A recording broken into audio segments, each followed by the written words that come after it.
Assalamualaikum para penonton Malaysia. Hari ini selamat pagi. Semoga sihat-sihat semua di rumah menonton kita di MHI. Saya Sofia Nur Solehatun. Dan saya Fazli Fuad. Dan sebenarnya saya saja nak bagi Sofia untuk cakap lebih lama. Sebab saya pasti ramai penonton merindui Sofia untuk tahun 2024 ni. Ini kali pertama Sofia bersiaran. 9 hari bulan hari ini. Alhamdulillah. Silakan Sofia untuk mengubat kerinduan pembina anda. Silakan. Saya pasti kerinduan tu kurang lah sebab tiap-tiap hari dia menonton MHI kan.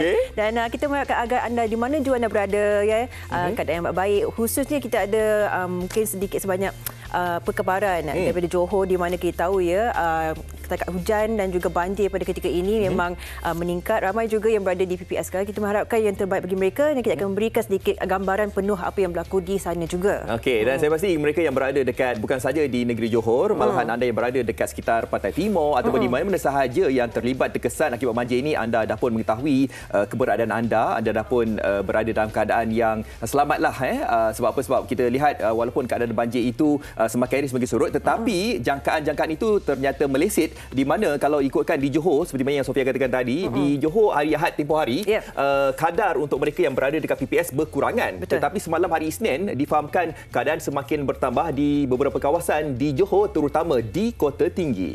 Ya, dan semestinya itu yang boleh kita berikan perkabaran apa yang kita kongsikan di sini kalau anda saksikannya. Bagi cuaca yang kita boleh paparkan terlebih dahulu, yang menunjukkan yang cerah di bahagian Kuala Lumpur, Kuching dan sebagainya. Dan kalau kita melihat menjengah pula di kawasan Kota Baru, Kuantan ada takat hujan pada pagi ini. Jadi susulan itu jugalah kita nak menunjukkan antara paparan berita yang menunjukkan bahawa di Johor, Pahang semakin teruk dan semua agensi digerak bersama hadapi banjir di Pahang dan juga Johor. Betul. Okey, kita lihat juga di Harian Metro juga turut memaparkan berita banjir di Johor. 6,564 menumpang di 51 PPS. Dan kalau kita lihat juga di berita harian yang fokus utama kita pada hari ini, kita nak lihat keadaan banjir di Kota Tinggi yang semakin hari semakin meningkat apabila 4,652 orang pada jam 9 malam berbanding 4,397. Jadi maknanya semakin masa waktu itu semakin hari semakin meningkat juga. Ya, sebanyak 1,257 keluarga ditempatkan di PPS di kawasan tersebut. Dan tanpa lengahkan masa, kita juga ada beberapa satu keluarga ini yang akan memberikan kita gambaran penuh bagaimana keadaan mereka di sana. Difahamkan mereka ditempatkan di PPS Sekolah Kebangsaan Usman Awang, Kota Tinggi, Johor, dan saya rasa mereka bersedia untuk berada di talian bersama kita. Terus bersama dengan Encik Muhammad Kasim Aris, Puan Nur Hayati Abu dan Nur Syahirah Muhammad Kasim. Assalamualaikum. Waalaikumsalam warahmatullahi wabarakatuh. Okey, baik. Kalau kita lihat di belakang itu satu keluarga semuanya dengan anak-anak semua ya, Cik Kasim? Ya. Ya, okay. Satu keluarga. Okey, Cik Kasim boleh kongsikan kepada kami sejak bila Cik Kasim berada di PPS tersebut? Okey. Banjir itu bermula pada 7 bulan 1 pada pukul 2 petang. Mula masuk dalam rumah. Jadi kita berpindah pada pukul 6 petang di Osman Awang ni lah.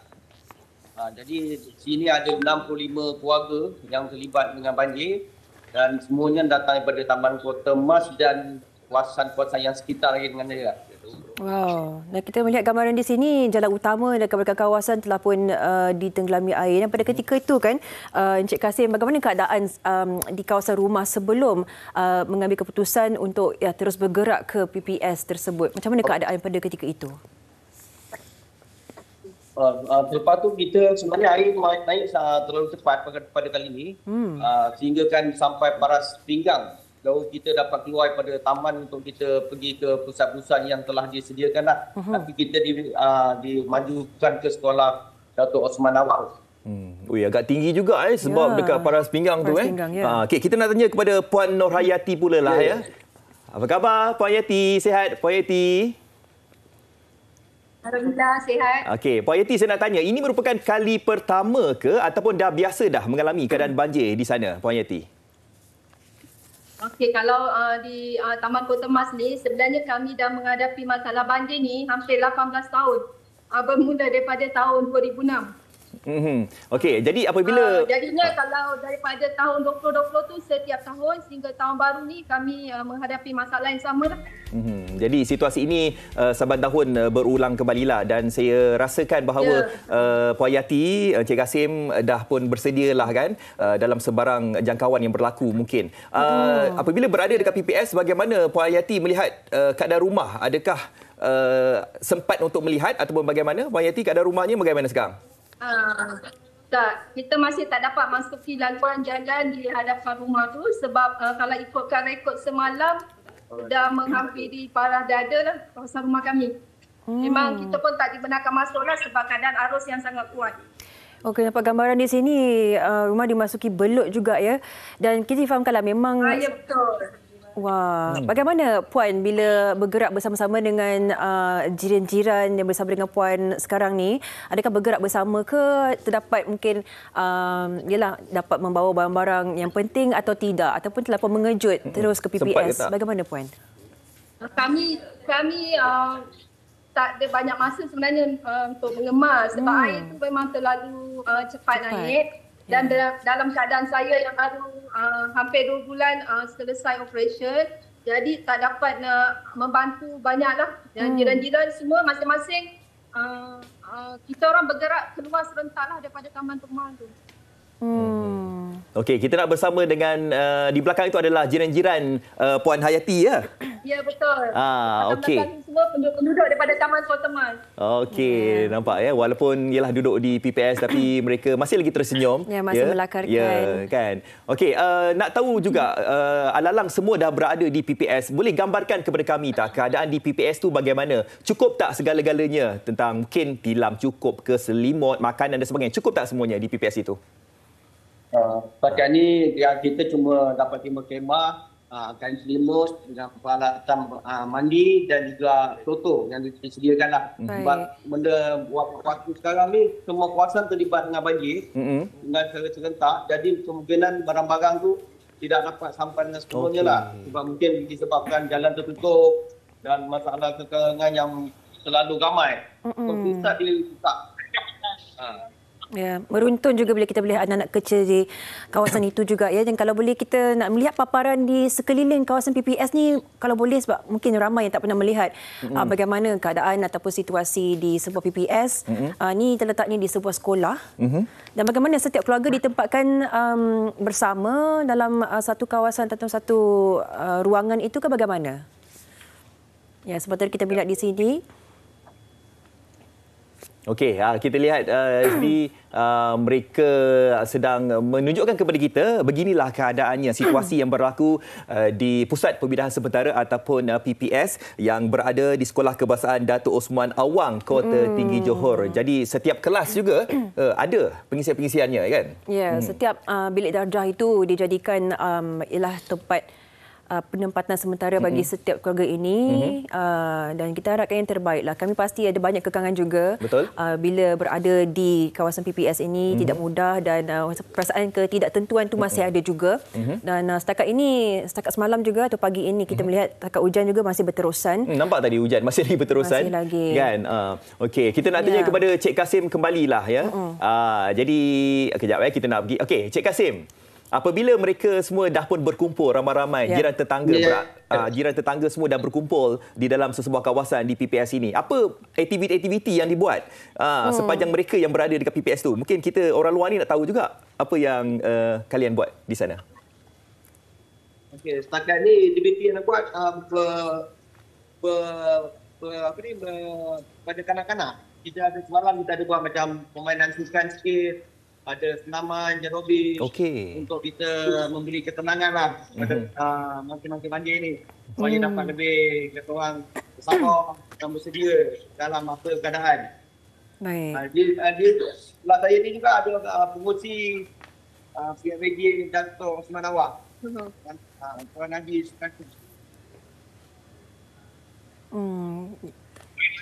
ada sedikit kekangan audio di situ, dan tapi apa pun kita mengharapkan yang terbaik. Kita terus mendoakan bagi keadaan semua keluarga yang kini berada di setiap kawasan PPS tersebut, keluarga Encik Kasim dan juga jinjirannya, termasuk antara mereka yang kata terkandas dan mencari perlindungan di Sekolah Kebangsaan Usman Awang, Kota Tinggi, Johor. Dan itulah, walaupun dan keadaan itu, kita ucapkan terima kasih kepada Encik Kasim, keluarga dan juga jinjirannya sudi meluangkan masa bersama kita. Semoga dipermudahkan segalanya. Okey, Assalamualaikum. Terima kasih. Ya.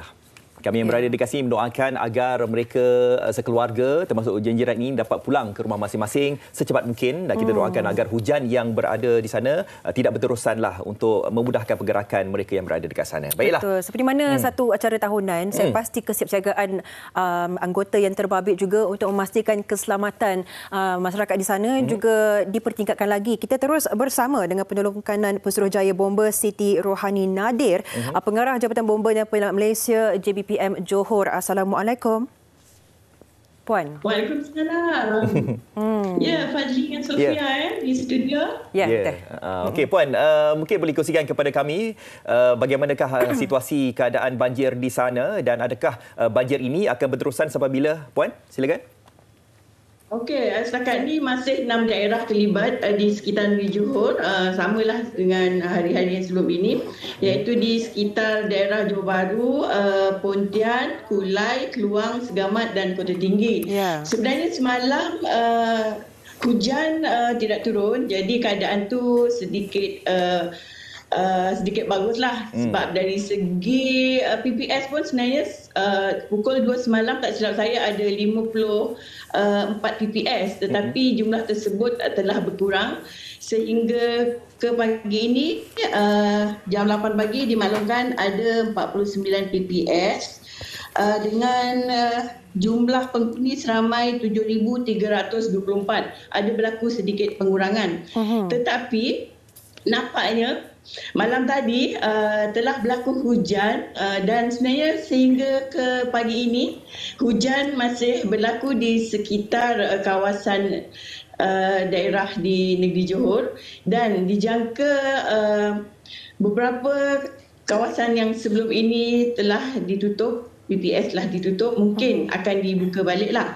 So untuk pagi ini sebenarnya kerja-kerja penyelamatan yang sedang berlangsung sekarang adalah di sekitar Skudai, Tiram dan Tebrau. So di kawasan Tebrau kita sedang mengadakan membuat kerja-kerja pemindahan mangsa di sekitar kawasan Kampung Paya Kenangan, Kampung Pasir Tebrau, Kampung Kangkar Tebrau. Begitu juga di Pasir Gudang, penyelamatan sedang dilaksanakan di Kampung Sentul Sedawai. Pada masa yang sama, kita akan dijangka akan mengadakan juga pemindahan kepada penduduk di kawasan Kampung Dagang, Bandar Tirak, Taman Aman dan juga di Ladang Mados. Ini di kawasan Johor Bahru.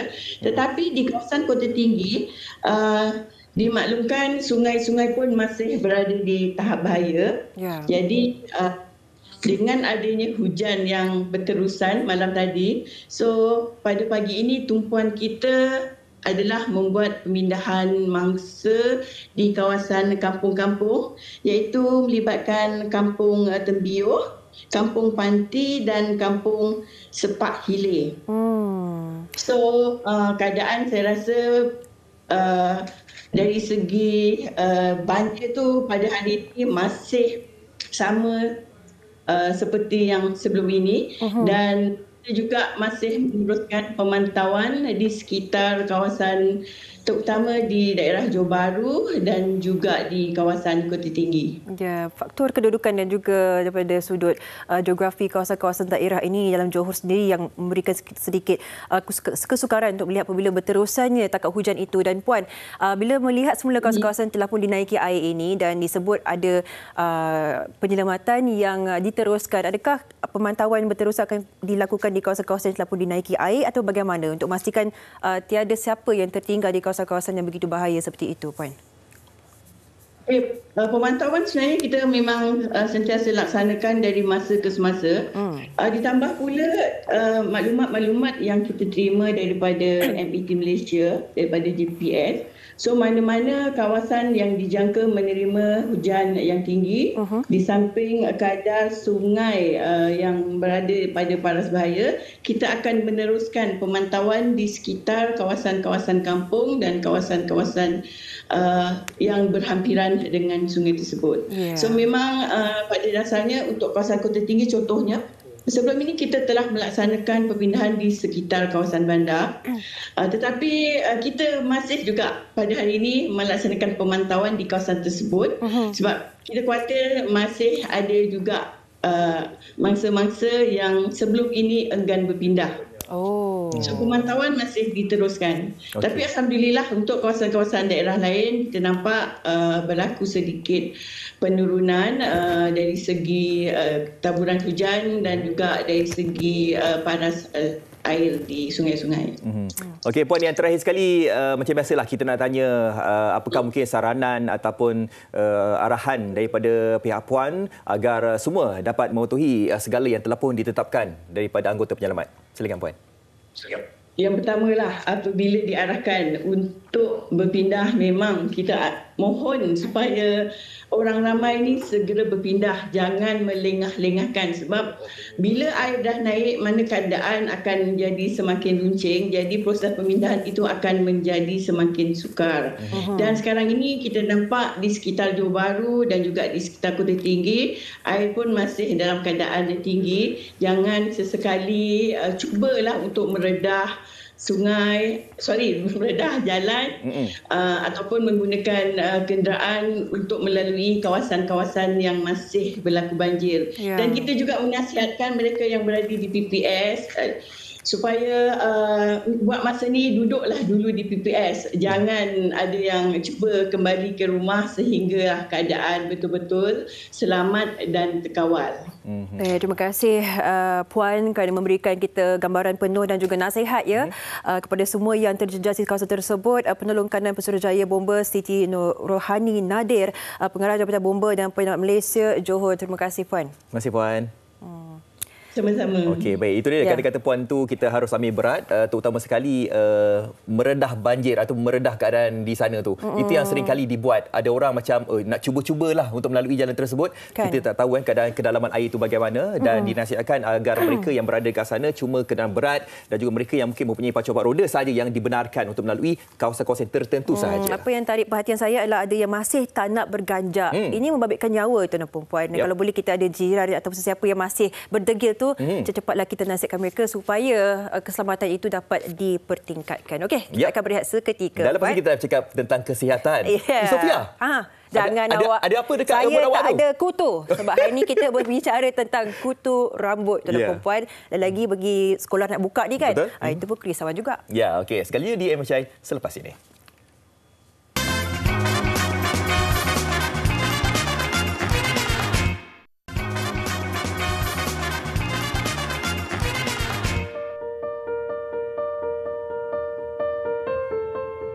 Sebut sahaja kutu, kita seakan mahu menggaruk kulit kepala sepuas hati. Dengan gatal dan rimasnya, ia memberi gambaran kepada masalah kebersihan rambut yang harus dititik beratkan. Tahukah anda, kutu adalah sejenis parasit penghisap darah yang biasanya hidup di bahagian kepala.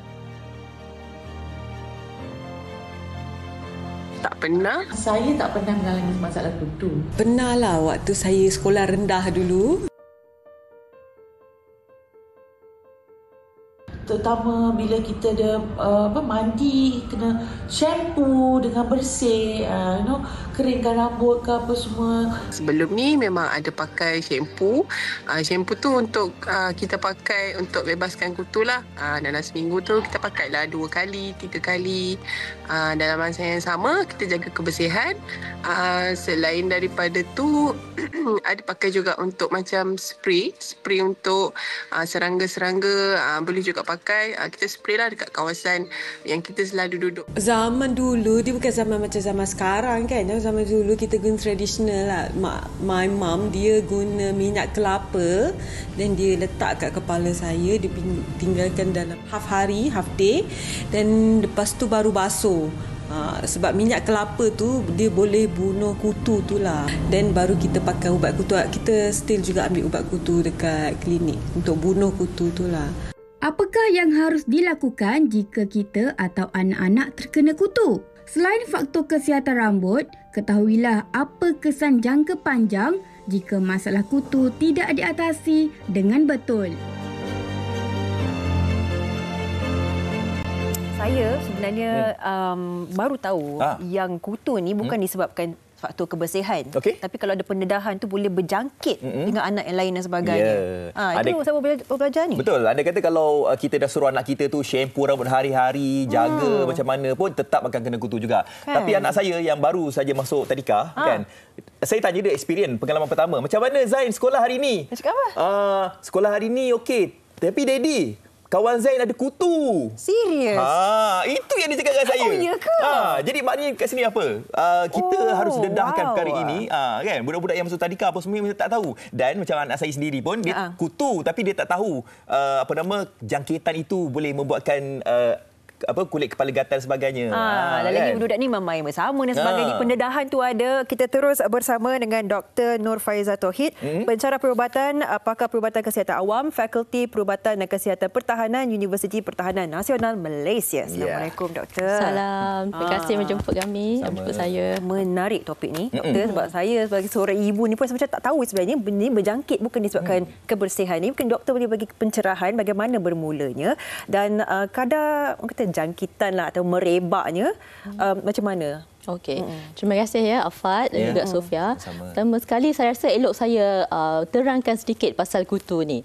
Kutu ni dengan bahasa canggihnya lah kita panggil sebagai pediculus humanus capitis, iaitu kutu rambut. Terdapat beberapa lagi jenis kutu. Ada kutu badan dan juga kutu bahagian kemaluan dan juga kutu haiwan. Tapi lain-lain. Tapi kutu juga? Kutu juga. Bukan tungau? Bukan, lain. Lain Ya. Tungau tu apa pula? Ada benda lain lah. Yang akan sama, lain lah. Lain. Kutu ni ialah parasit. Ya. Maksudnya kalau parasit ni dia akan menghisap darah. Dari mana dia hisap darah? Daripada kulit kepala.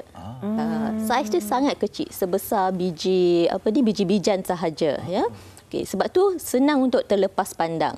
Okey, saya telah berkecimpung dalam bidang kutu ni. Ini teruk sangat ni. Teruk ni ya, gambar ni. Jangan tengok sampai geli, jangan tengok. Jangan tengok. Bila kita tengok ni pun dia terus terasa-rasa kat kita kan. Ini betul ke edit? Ini tahap yang macam mana ni? Betul, memang ada. Asal banyak sangat ni? Doktor. Sebab nanti saya akan terangkan pula pasal dia punya life cycle. Macam mana kutu ni boleh membiak. Okey. Alang-alang kita dah tengok tu saya terangkan dulu. Terus terasa melemang kan. Tapi itu yang paling kronik lah saya rasa. Paling kronik sebab tidak ada rawatan awal. So dia akan terbiar lama-lama jadi sebegitulah. Tapi yang macam tu doktor, itu yang jenis tak basuh kepala, tak shampoo, tak apa tu lah. Basuh kepala, tak sedar, tak tahu pun itu kutu ke kan. Sampailah orang sekeliling tu nampak. Tanda pertama. Tanda pertama gatal lah. Sekarang saya gatal ni. Gatal. Dia rasa gatal pula. Tapi kepada psikologi kita akan rasa gatal-gatal kan. Okey. Selain daripada itu, bila ada rasa gatal-gatal ni, kadang-kadang ada timbul merah-merah di bahagian tengkuk ni. Sebab gatal-gatal yang keterlaluan, kanak-kanak, bukan ruam, nampak kesan cala-cala hasil daripada gatal tu, daripada menggaru tu. Sampai ke tengkuk Boleh sampai ke tengkuk. Sebab dia lalu kan. Okey. Tadi saya nak sentuh sikitlah pasal beberapa mitos berkenaan kutu ni. Macam tadi Afat pun ada tanyakan, ada kutu lain? Memang ada berjenis-jenis kutu. Selain daripada kutu kepala, kutu badan, kutu bahagian kemaluan dan juga kutu haiwan. Tapi saya nak tekankan di sini ialah kutu daripada haiwan tidak berjangkit kepada manusia. Sebab kutu-kutu ni ialah spesies spesifik. Maksudnya kalau kutu haiwan, dia berjangkit dengan haiwan sahaja. So kalau kutu rambut ni, dia hanya di rambut sahaja. Tetapi dia boleh berjangkit daripada satu individu kepada individu yang lain. Macam yang tadi Sofia katakan, kalau dah mandi banyak kali pun, dah cuci rambut hari-hari pun, masih ada kutu. Sebab kutu ni dia bukan hanya boleh hilang dengan mudah melalui cucian sahaja. Dia perlukan rawatan, perlu ubat kutu. Tadi tengok tadi ada di antara penonton tadi kata letak minyak kelapa. Adakah boleh? Itu salah satu mitos. Ada banyak ni mitos di masyarakat kita ni kan tentang kutu ni. Salah satunya ialah dengan meletakkan minyak kelapa, letak gel, letak macam-macam lah, santan lah kan. Sebenarnya itu semua tidak akan membunuh kutu. Tetapi ada dua cara utama untuk membuang kutu ni. Satu ialah dengan rawatan ubat kutu. Yang kedua ialah dengan rawatan wet combing. Maksudnya kita menyikat rambut semasa rambut tu lembap, rambut tu basah untuk memudahkan pengeluaran kutu tu, untuk menyisir kutu-kutu dan telur kutu. Itu ialah fungsi santan ke nak letak apa-apa bahan tradisional tu supaya memudahkan menyikat. Pada masa yang sama, kutu dan telur kutu tu akan keluar. Baik doktor, kalau katakanlah ada di luar sana yang dah tahu ada kutu, tapi dibiarkan saja. Ada tak jangka masa panjang mungkin toksik kat badan ke? Sebab soalan Sofia ni saya nak sambung juga. Sebab takut dia macam dia biar apa Kutu kita tahu kutu tu isap darah. Adakah darah kita makin lama makin berkurang kan? Ini saya nak cerita ni. Macam mana komplikasi yang boleh berlaku. Orang tengok kutu ni masalah remeh. Dekat rambut, masalah kebersihan. Tetapi sebenarnya ia lebih daripada itu. Yang pertama sekali, apabila ada kutu ni, simptom yang pertama sekali, benda yang pertama sekali kita akan kesan ialah tergaru-garu. Kanak-kanak akan tergaru-garu. Apabila kerap menggaru-garu ni, kawan-kawan pun nampak. Ada kutu So stigma pun akan berlaku di situ. Bila pergi ke sekolah, dia ni ada kutu lah. Kawan cakap kepada kawan. Macam anak saya lah. Mungkin. Dan cikgu pun masuk juga. Dan stigma di situ dah ada. Anak-anak nak pergi sekolah pun malu. Bila di sekolah kemungkinan boleh dibuli, digelak-gelakkan. Emosi terganggu. Keyakinan diri pun akan menurun. Selain daripada itu, apabila kerap menggaru-garu, mungkin berlaku luka. Luka di kulit kepala. Lama-kelamaan, luka ni jika tidak dirawat, boleh menyebabkan jangkitan yang lebih teruk. Mungkin bernanah, mungkin merebak ke tempat-tempat lain.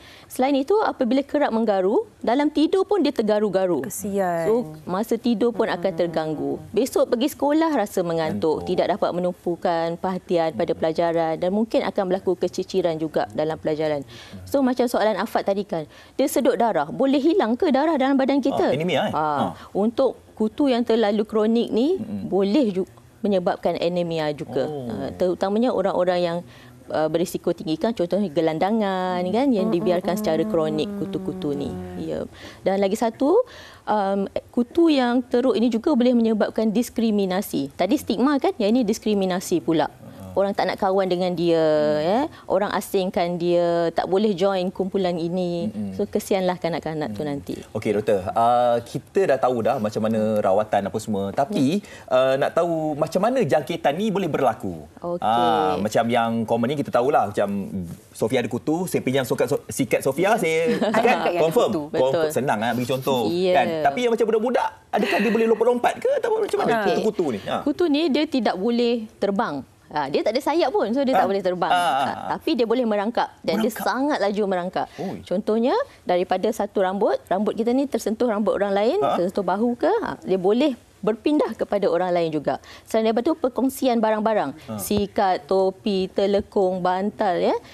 Tempat tidur. Kalau ada di atas bantal, ada orang lain pula berbaring, boleh berjangkit begitu juga. Maksudnya kalau kita pergi tempat awam lah kan doktor, contohnya orang dia kenalah libasan rambut saya. Tak boleh macam tu? Boleh. Kalau kebetulan ada kutu, nampak betapa senangnya kutu tu merebak. Nak bagi kutu awal kat orang. Itu cara dia transmit. Satu lagi, saya nak terangkan mengapa kutu dia senang sangat membiak.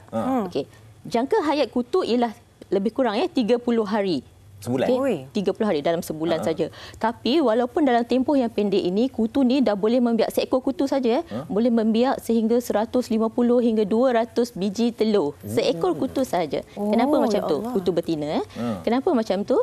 Sebab setelah bertelur, telur itu akan menetas selepas seminggu. Lepas seminggu pula dia menetas, dia dah boleh mencapai usia dewasa. Kali-kali ganda lagi. Usia dewasa ni bermaksud dia dah boleh membiak lah. Jadi dia beranak pinak atas kepala dia. Tu yang dia video tadi tu.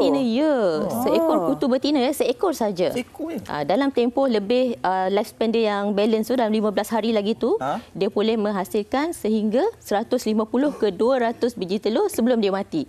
Dan bayangkanlah berapa ganda lagi yang telur-telur ni akan membiak Itu baru seekor kutu. Ini rupanya telur kutu macam tu kan? Ini telur. Telur kutu. Okey, untuk diagnose kutu ni kita tidak boleh tengok kepada telur. Kita kena pastikan ada kutu hidup yang bergerak. Sebab kalau kutu tu saja, kemungkinan telur tu dah kosong, dah menetas. So dia tidak aktif lagi. Dia bukannya telur yang aktif. So, kena pastikan ada jumpa kutu yang hidup.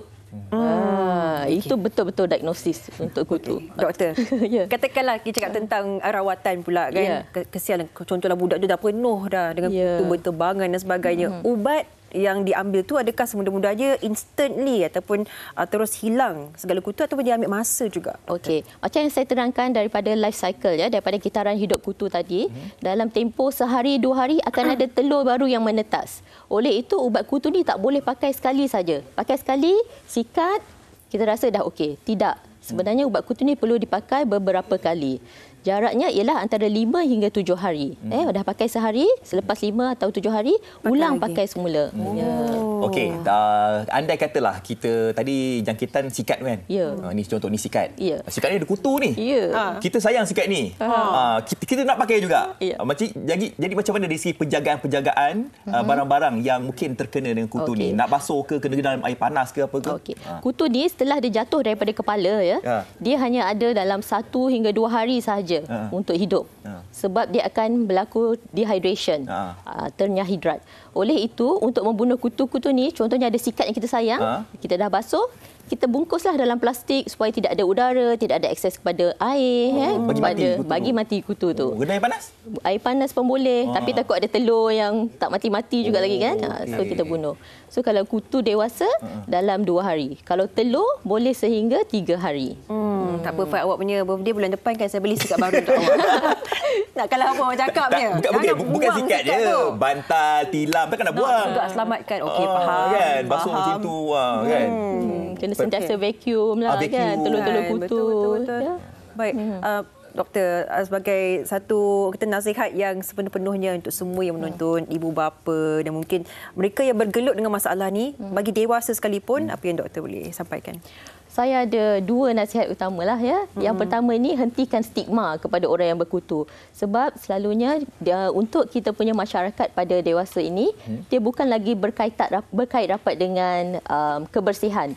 Tetapi dia lebih kepada kontak, head to head contact. Maksudnya ada sentuhan barang-barang, sentuhan kepala dengan kepala. Dah jaga kebersihan macam mana sekalipun, mungkin boleh berjangkit lagi. Kerana apa? Sebab kita tengok ya, hari ini anak-anak kita dihantar ke taska, dihantar kepada pusat asuhan, kanak-kanak di sekolah rendah bermain bersama-sama. Saya nak highlight sikitlah ya, daripada kajian saya untuk pelajar-pelajar tahap 1 sekolah rendah, darjah 1 hingga 3, average-nya puratanya dalam 7 orang, seorang berkutu. Alah. Manakala di tahap 2 pula, good luck lah. Good luck lah. Manakala untuk yang tahap 2 pula, darjah 4 hingga 6, puratanya lebih sikitlah sebab dah pandai jaga kebersihan kan, dah kurang rapat-rapat. So dalam 12 orang, seorang yang berkutu. Okey, pesanan saya yang kedua ialah kerap, kesan dan cegah. Macam mana nak kesan? Sentiasa peka dengan simptom-simptom kutu ni ya, tergaru-garu, nampak benda putih-putih di atas kepala ya. Lepas tu kita kena juga sentiasa periksa rambut. Periksa rambut anak-anak, periksa rambut sendiri kan, mana tahu. Kalau dia tergaru-garu apa semua tu lah. Tergaru-garu. Baik, doktor, sikit-sikit. Okey, kalau nak dapat ubat tu kena jumpa doktor apa semua. Dekat farmasi ada tak macam shampoo yang ada rawatan untuk kutu ni? Okey, shampoo untuk rawatan di kutu ada dijual farmasi, di farmasi. Cuma saya nak ingatkan, kanak-kanak yang di bawah 2 tahun tidak boleh menggunakan shampoo yang shampoo kutu ni. Dan juga untuk wanita yang hamil, tolong dapatkan nasihat daripada doktor dahulu. Dan jangan pakai sekali saja. Pakai ikut aturan, sekurang-kurangnya 2 kali. Disiplin, rajin sikit. Baru penting tu, kita tak tahu kan, anak kutu letak shampoo kan, kena 2 tahun ke atas dan juga ibu hamil pun tak boleh juga, kena dapat nasihat doktor. Doktor, terima kasih. Kita ucapkan memang pencerahan yang sangat jelas. Kita ala kutu je, jangan cakap kutu je. Sebab dia merebak ni kan. Terima kasih Dr. Nur Faizah Tauhid sudi meluangkan masa. Terima kasih. Awak pun janganlah suka hati nak cini-cini yang buat. Alah, bau nak libat kibas. Okey, lepas ni Sofia akan mengkibas juga, tapi lain sikit dia nak cini. Jawab. Kita nak saja sini kejap lagi dengan lagunya Norma. Norma. Cik Norma kita datang kejap lagi tu. Bersama dengan Ada Osman kejap lagi di MHI.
Okey, dipersilakan Cik Anna Osman. Assalamualaikum. Assalamualaikum. Warahmatullahi. Okey. Tak usah encik-encik lah. Ya.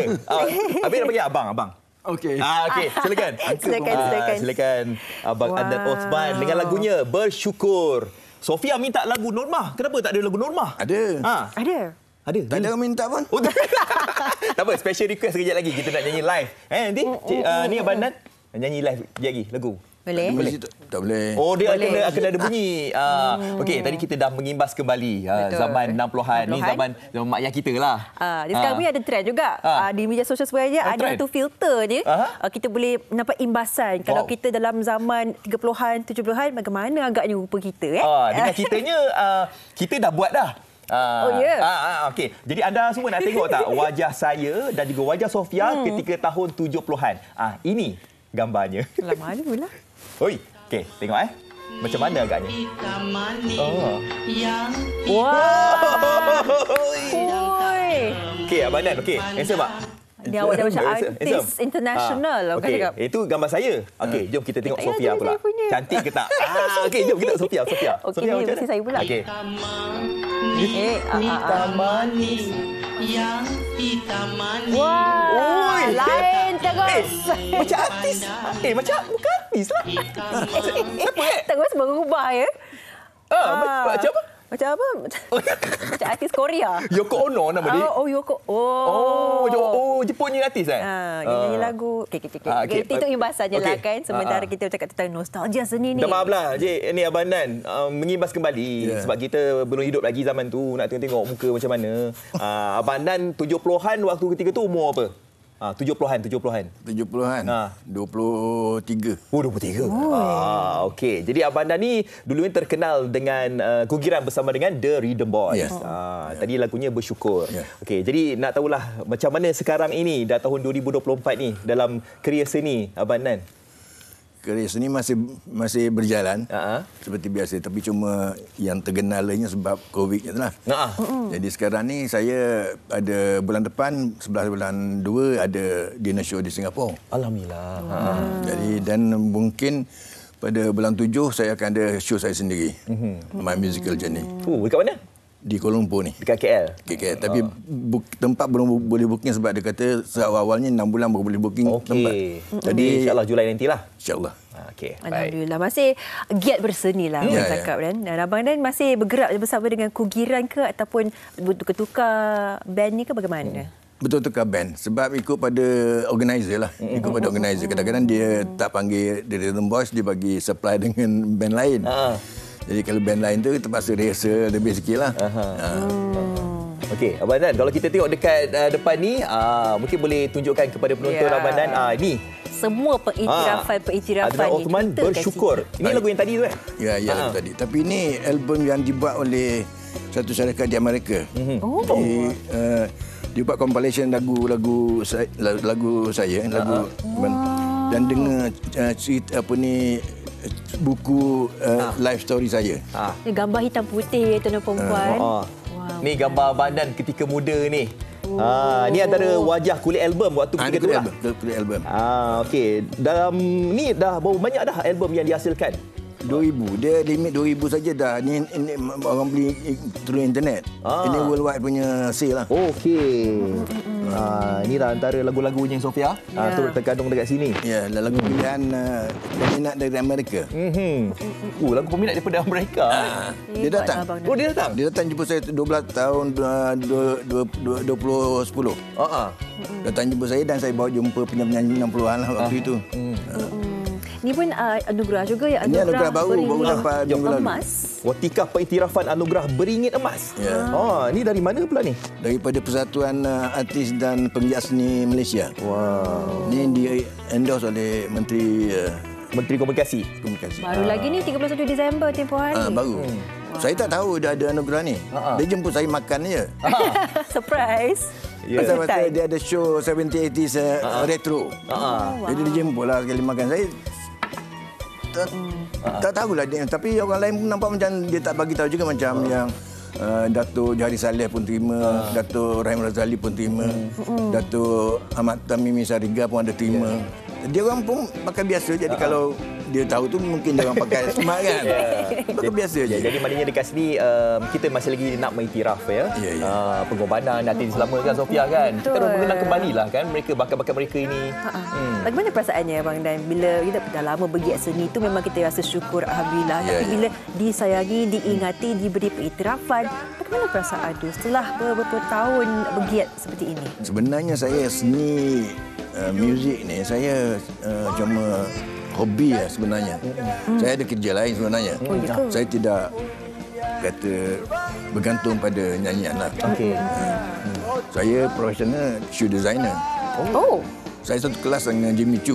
Wow, dia macam banyak kejutan. Terus saya dah tengok kasut Abang Dan. Wah, Abang Dan, saya pun dah design kasut juga lah. Saya design kasut untuk The Clarks. Yes. Dia mungkin ramai yang tak tahu ni sebenarnya ni. Yang kita biasa dengar Abang Dan menyanyi. Cuba tengok dekat dalam ni pun ada penulisannya. Ni yang Abang Dan buat. Reka.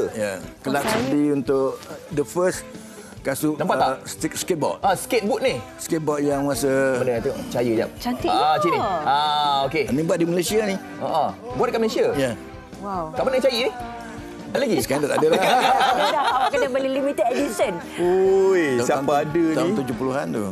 Abang, penting ke kalau kita ada macam, yelah memang kita minat menyanyi. Yeah. Tapi kata untuk kelangsungan hidup, stability tu kan, kerjaya tu kena diperluaskan. Ya. Setuju ke tak? Setuju. Saya di Malaysia ni kalau kegiatan seni ni selalunya tak boleh memberi kesenangan. Mereka yang tertentu aja. Berapa kalau 1,000 orang dalam 10 orang aja yang boleh berjayanya. Jadi saya daripada dulu pun dah nekat bukan nak cari cari makan dengan seni. Ya, betul. Seni apa saja, seni lakon ke, seni tari ke, seni muzik ke. Di Malaysia ni susah. Kalau di luar negara tu memang senang. Saya selain pada menyanyi, saya melukis. Oh, patutlah. Saya nampak dah lukisan ni kat sini tadi. Saya nak tanya. Okey, jom kita tunjuk. Ada satu lukisan kat sini ini dia. Ni semua. Nampak saya dah agak dah. Saya nak tanya tadi. Nampak betul anak seni. Ni anak saya ni. Namanya siapa ni anak ni? Ariana. Band couple. Apa? Couple. Band. Oh, band couple lagi. Band couple. Oh, okey, tahu. Ni dia gambar. Jadi memang betul-betul lah. Berbakat, boleh buat kasut, melukis, menyanyi kan. Hebatlah. Mana satu pesanan nasihat kepada anak-anak muda ni, termasuklah kami berdua ni, ya, kita sibuk mengejar satu jalan seni tu kan, tapi mungkin ada nasihat lain untuk kita ada hidupan yang lebih senang. Jalan lain maknanya kita kena ada stable job lah. Dan stable income. Stable income. Menyanyi ni tak boleh jadikan sebagai stable income ke? Pada saya tak boleh. Tak boleh. Tak boleh. Yang tertentu je boleh. Macam kata Siti Nurhaliza berjaya boleh. Yang lain tu susah sikit lah. Glamour je lah. Pesanan sikit lah untuk para peminat yang sayang sampai hari ini. Apa dia? Kepada peminat yang mengikuti. Terima kasih banyak kerana menyokongi saya daripada dulu sampai sekarang lah. Dan ada juga ya peminat-peminat baru. Selalulah saya berhubung dengan ada Facebook saya. Ada Facebook? Ya. Facebook. Jadi berhubung di Facebook sajalah. Dengan nama Adnan Othman. Ya. Okey, jadi anda boleh berkomunikasi dengan Abang Adnan dekat Facebook dan juga anda boleh mengetahui lah antara konsert-konsert yang bakal Abang Adnan pergi antara yang terbaru nanti dekat Singapura. Dan juga bulan Julai nanti dekat KL nanti insya-Allah. Doakan. Betul. Dipermudahkan. Amin. InsyaAllah. Semoga sihat Abang Adnan dan terus maju dalam industri ini. Okey. Terima kasih. Baik. Terima kasih Abang Adnan ya. Okey. Okey, kalau anda bagi semua yang saksikan PTTI pencutan akhir SPM setiap Sabtu dan Ahad jam 10 pagi di saluran NTV 7. Masih tak terlambat untuk anda skor SPM. Banggakan ibu bapa, buktikan yang terbaik dengan skor A sebelum menyesal apabila keputusan keluar nanti. Ya, mudah faham, senang skor SPM bersama dengan PTTI. PTTI terbukti melahirkan murid paling ramai mendapat semua A yang ditiraf oleh Malaysia Book of Records. Okey, layari ptti.my sekarang untuk program selekoh sara akhir SPM. PTTI Tuition Better Results. Wow. Okay. Zaman kita tak ada pencutan akhir ni. Itulah dia. Jadi rugilah sekali kalau tak join kan. Jadi jangan lupa PTTI. Okey, kita nak berhenti berehat seketika. Betul. Kemudian banyak lagi pengisian. Terus ke menonton Malaysia hari ini.